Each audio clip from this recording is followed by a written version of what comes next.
अस्सलामुअलैकुम। उम्मीद करता हूँ आप सब खैरियत से होंगे। आज अलीज़ा शहर की दूसरी वीडियो दिखाने जा रहा हूँ, जो वीडियो आप एंड तक देखिएगा और हमारे चैनल को लाइक और सब्सक्राइब कीजिएगा। लाहौर उर्दू न्यूज़ के मुताबिक नाजेबा वीडियो लीक होने के बाद मरूफ टिकटॉकर अलीज़ा शहर की एक और वीडियो वायरल होगी। डेली पाकिस्तान के मुताबिक एक्स सार्फिन की तरफ से पोस्ट की गई इस वीडियो में अलीज़ा शहर अपनी नाजेबा वीडियो लीक होने पर सदमे से रो रही होती हैं और खातून इसे दिलासा दे रही होती हैं। रिपोर्ट के मुताबिक इससे कबल अलीज़ा शहर की तरफ से अपनी एक वीडियो पोस्ट की गई थी, जिसमें वो एक नाजेबा वीडियो लीक करने वाले मुलजिम के बारे में बताती हैं। वो बताती हैं कि मुलजिम का ताल्लुक बुनियादी तौर पर उकाड़ा से है। अब मैं आपके सामने उस लड़के की डिटेल बताता हूँ। और इस लड़के का ये भी कहना था कि जब घर बना रही थी मैंने इसको लाखों रुपये दिए और आईफोन तक मैंने भेजा।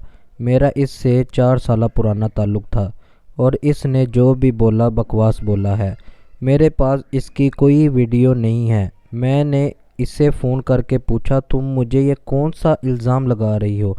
आगे से इसने मुझे ये बोला तुम पाकिस्तान आओ मैं फिर बताऊंगी। मैंने बोला इंशाल्लाह मैं जल्दी आऊँगा और तुम्हारा सामना करूँगा। अलीज़ा शहर ने जो भी बोला है झूठ बोला है। और इस तरह की मज़ीद वीडियो देखने के लिए हमारे चैनल को लाइक करें और सब्सक्राइब करें। शुक्रिया।